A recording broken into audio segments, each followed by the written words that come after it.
Time passed. The weeping man fell silent. Then iron groaned beyond the gate. Torchlight crept between the bars, and one by one, the prisoners raised their heads. 2 guards stood in the passage. One smiled into the chamber. "Who goes first?" No man stirred. Kastor looked among them.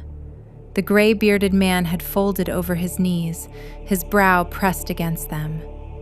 Mudge sat with his back to the wall, his hands resting neatly upon the chain between his wrists. The second guard struck his cudgel against the bars. "Come! The stars are calling! Best not make them wait!" Silence answered. Kastor drew a long breath. "I will go." The words had left him before he chose them. Every face turned toward him. The first guard looked him over. "This one is prettier than my wife."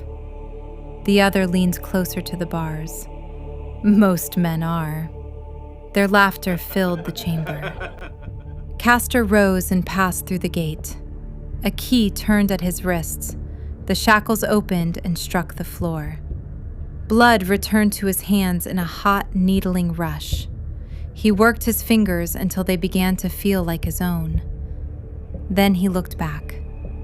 Mudge met his gaze. There was no jest in the little man now. No wisdom either. Only the stillness of one who had reached the end of words.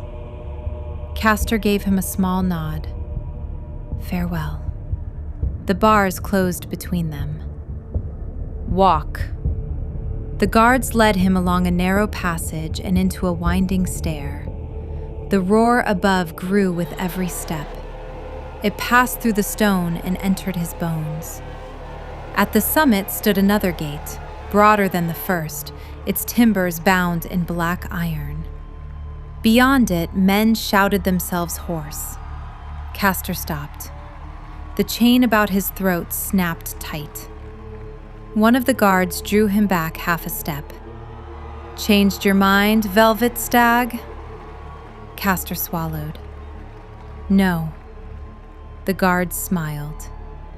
The gate began to rise. First came the light, then heat, smoke, the bitter stench of lamp oil.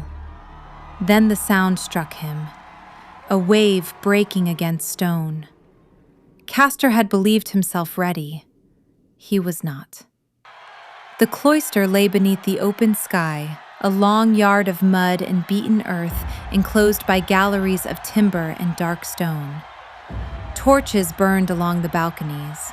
Their smoke hung beneath the roofs and fouled the air with soot. Faces crowded every rail, hundreds. They leaned over shoulders and pressed between pillars, each seeking clearer sight. Kastor stepped into the yard. The gate crashed shut behind him. Mud closed around his boots. At the heart of the cloister stood a cauldron of black iron. Scores of little figures lay within it, carved from bone and scored with signs he did not know. An old man approached in white robes. Purple pigment crossed his face in broad, bruise-like bands. He raised one hand toward the cauldron. Draw. Kastor hesitated. Then he reached within. The bones shifted beneath his fingers with a dry whisper. He closed his hand around one and lifted it into the torchlight. The carving was long and narrow. An edge had been cut along either side, meeting at a slender point. The old man lifted his voice. Long blade. A young woman stepped forward and took the figure from Kastor's hand. She wore little more than 2 lengths of pale cloth, one bound across her breasts and the other knotted low upon her hips. Gold circled her throat and upper arms. Fair curls rested upon bare shoulders. Mud darkened the arches of her feet. Kastor's gaze lingered. Months of rain, iron, dust, and the company of men had left him ill-prepared for the sight of her. She seemed shaped for some place untouched by filth, yet there was nothing untouched in the easy curve of her mouth. Her green eyes passed over him, not shyly. They moved across his shoulders, his hands, the old scars along his forearms, the set of his feet beneath him. By the time she smiled, Kastor had the uneasy sense that she had taken his measure. She crossed to the wall and drew down sword and shield. She bore them back through the mud as though they were ornaments fashioned for her hands, smiling all the while for the galleries above. Men called down to her. She glanced over one bare shoulder. Their voices rose. Then she placed the weapons in Kastor's hands. Her fingers brushed his. "When? I should like another look." Before he could answer, she had turned away. Kastor watched her cross the yard. Then the weight of the sword called his gaze down. It felt strange after so long in chains. The balance drew his wrist low. His fingers shifted around the grip. For one heartbeat, the cloister was gone. Trees stood close around him. Green leaves stirred beneath a warm sun. His father circled with two branches held low like blades. "Not so wide." Kastor moved his feet. Again. A branch cracked against his shoulder. "Your shoulder betrays you." Again. An axe struck the earth. The trees were torn away.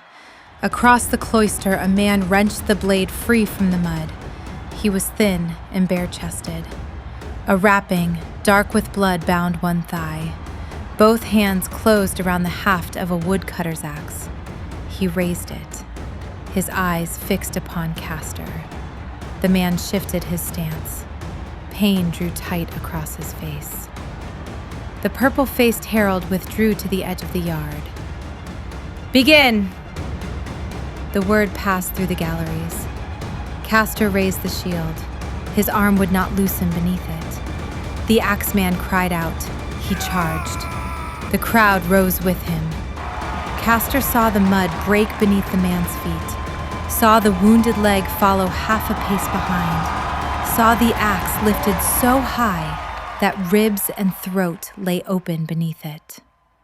The blade began to fall. Kastor stepped aside. His shield struck the haft and drove the blow wide. His sword passed across the axeman's throat. A red line opened beneath his jaw.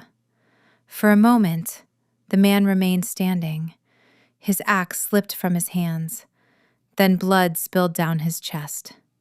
He stumbled past Kastor, took one bewildered step, and fell face first into the mud. The axe landed several paces away. The cloister fell silent. Kastor stood with his sword still outstretched. Blood gathered along the edge. One drop swelled, dark and heavy, before falling into the earth. Then another. He looked down. The man lay face down in the mud. One hand opened and closed beside his head, the fingers clawing weakly at the ground. Once. Again. Then they ceased. Kastor's grip tightened around the sword. He raised his eyes to the herald. The old man stared back. Then someone laughed. A single, sharp bark from the galleries above. Another answered. The cloister broke. Men folded over the rails. Cups hammered against timber. Voices rose over one another until the galleries seemed to shake. A man at the front pointed at the corpse and struck the rail with his palm. Beside him, another raised his arms, mimicking the axeman's wild charge, then pitched forward into his companion's lap. One noble buried his face against another man's shoulder, his whole body shaking. Even the guards beside the gate showed their teeth. Kastor looked from one face to the next, then down at the blood upon his sword. The dead man remained face down in the mud. The galleries roared at him.